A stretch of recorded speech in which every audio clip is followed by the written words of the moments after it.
life has a way of loading you down as you climb to the top. We just collect more responsibilities, marriages, homes, kids, volunteer and work commitments.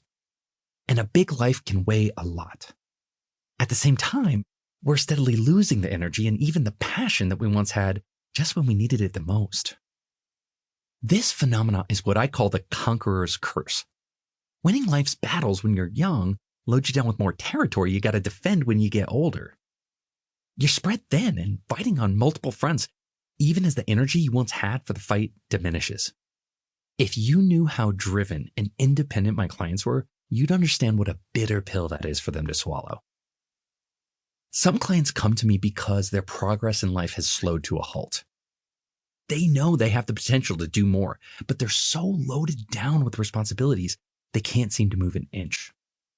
In fact, they've started to sense that the tide of the battle is shifting against them. Often the best they can do is mount a brave defense, keeping the enemy at bay to maintain their position for as long as possible.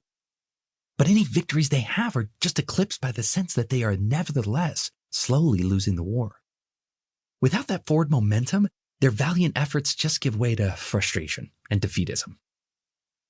Other clients come to me in denial that the tide has turned against them.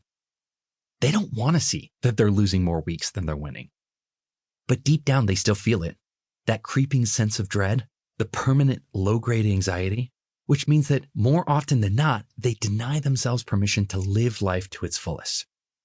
And that makes a twisted kind of sense because it's impossible to relax when the enemy is at your gates. But worse by far are the clients I call grinders.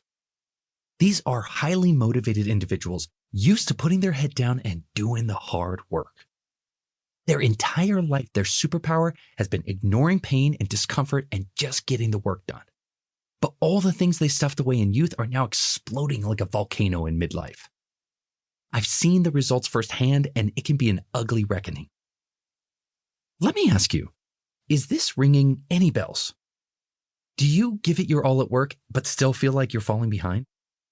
Or do you feel trapped beneath your potential while all your energy is devoted to keeping your head above water? And maybe because of that, are you denying yourself permission to really enjoy your life? Nearly working myself to death.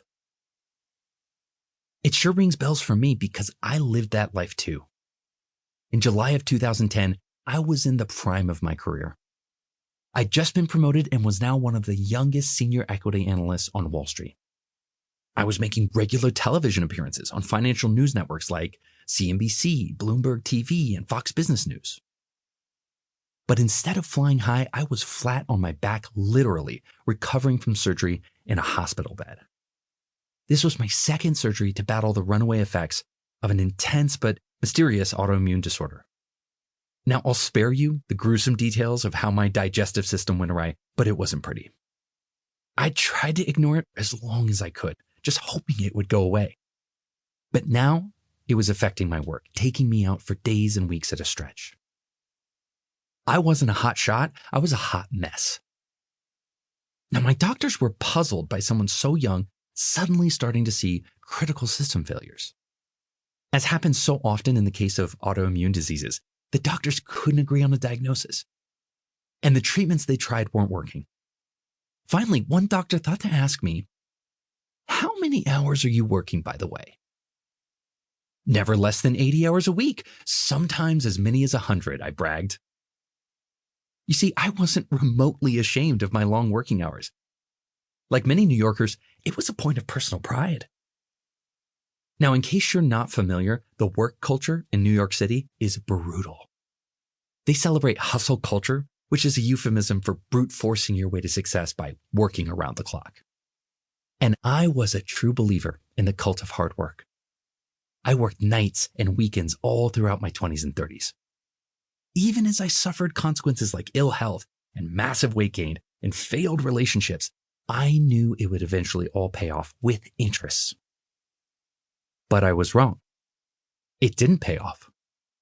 It landed me in the hospital facing the risk of an early death.